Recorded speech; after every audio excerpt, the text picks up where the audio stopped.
ಕಡಿಮೆ ಆದಾಯದಲ್ಲಿ ಜಾಸ್ತಿ ಲಾಭ ಗಳಿಸುವುದು ಹೇಗೆ? ಇಲ್ಲಿದೆ ಉತ್ತರ. ಕಡಿಮೆ ಸಂಬಳ ಇದ್ದರೂ ಸರಿಯಾದ ಯೋಜನೆ ಮತ್ತು ನಿಯಂತ್ರಣ ಇದ್ದರೆ ಉತ್ತಮ ಲಾಭವನ್ನ ಗಳಿಸಬಹುದು. ಹೇಗಂತೀರಾ? ಇಲ್ಲಿವೆ ಕೆಲವು ಟಿಪ್ಸ್.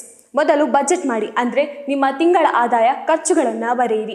ಅಗತ್ಯವಿಲ್ಲದ ಖರ್ಚುಗಳನ್ನು ಕಡಿಮೆ ಮಾಡಿ. ಕನಿಷ್ಠ 10ರಿಂದ 20% ಹಣವನ್ನು ಉಳಿತಾಯಕ್ಕೆ ಇಡಿ.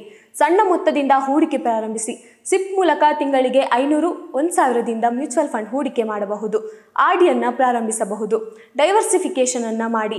ಎಲ್ಲ ಹಣವನ್ನ ಒಂದೇ ಜಾಗದಲ್ಲಿ ಹೂಡಿಕೆ ಮಾಡಬೇಡಿ. ಸ್ವಲ್ಪ ಮ್ಯೂಚುವಲ್ ಫಂಡ್, ಸ್ವಲ್ಪ ಚಿನ್ನ, ಸ್ವಲ್ಪ FD ಹೀಗೆ ಡಿವೈಡ್ ಮಾಡಿ. ಕೌಶಲ್ಯ ಅಭಿವೃದ್ಧಿಯನ್ನ ಮಾಡಿ.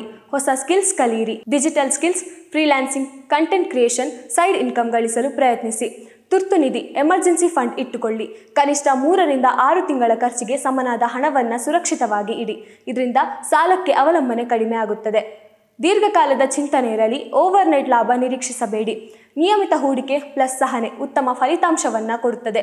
ಸಣ್ಣ ಸಲಹೆ: ಹೆಚ್ಚು ಲಾಭ ಎಂದರೆ ಹೆಚ್ಚು ಅಪಾಯವೂ ಇರಬಹುದು. ಆದ್ದರಿಂದ ನಿಮ್ಮ ಆದಾಯ, ವಯಸ್ಸು ಮತ್ತು ಗುರಿಗಳಿಗೆ ಅನುಗುಣವಾಗಿ ಹೂಡಿಕೆ ಆಯ್ಕೆ ಮಾಡಬೇಕು. ಕಡಿಮೆ ಆದಾಯದಲ್ಲಿ ಜಾಸ್ತಿ ಲಾಭ ಗಳಿಸುವುದು ಹೇಗೆ? ಇಲ್ಲಿದೆ ಉತ್ತರ. ಕಡಿಮೆ ಸಂಬಳ ಇದ್ದರೂ ಸರಿಯಾದ ಯೋಜನೆ ಮತ್ತು ನಿಯಂತ್ರಣ ಇದ್ದರೆ ಉತ್ತಮ ಲಾಭವನ್ನ ಗಳಿಸಬಹುದು. ಹೇಗಂತೀರಾ? ಇಲ್ಲಿವೆ ಕೆಲವು ಟಿಪ್ಸ್. ಮೊದಲು ಬಜೆಟ್ ಮಾಡಿ, ಅಂದ್ರೆ ನಿಮ್ಮ ತಿಂಗಳ ಆದಾಯ ಖರ್ಚುಗಳನ್ನು ಬರೆಯಿರಿ. ಅಗತ್ಯವಿಲ್ಲದ ಖರ್ಚುಗಳನ್ನು ಕಡಿಮೆ ಮಾಡಿ. ಕನಿಷ್ಠ 10ರಿಂದ 20% ಹಣವನ್ನು ಉಳಿತಾಯಕ್ಕೆ ಇಡಿ. ಸಣ್ಣ ಮೊತ್ತದಿಂದ ಹೂಡಿಕೆ ಪ್ರಾರಂಭಿಸಿ. ಸಿಪ್ ಮೂಲಕ ತಿಂಗಳಿಗೆ 500, 1000ದಿಂದ ಮ್ಯೂಚುವಲ್ ಫಂಡ್ ಹೂಡಿಕೆ ಮಾಡಬಹುದು. ಆರ್ಡಿಯನ್ನು ಪ್ರಾರಂಭಿಸಬಹುದು. ಡೈವರ್ಸಿಫಿಕೇಶನ್ ಅನ್ನ ಮಾಡಿ.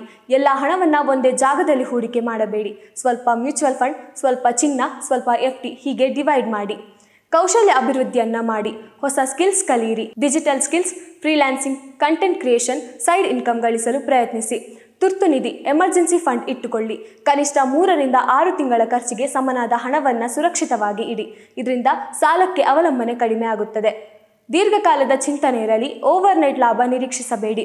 ನಿಯಮಿತ ಹೂಡಿಕೆ ಪ್ಲಸ್ ಸಹನೆ ಉತ್ತಮ ಫಲಿತಾಂಶವನ್ನ ಕೊಡುತ್ತದೆ.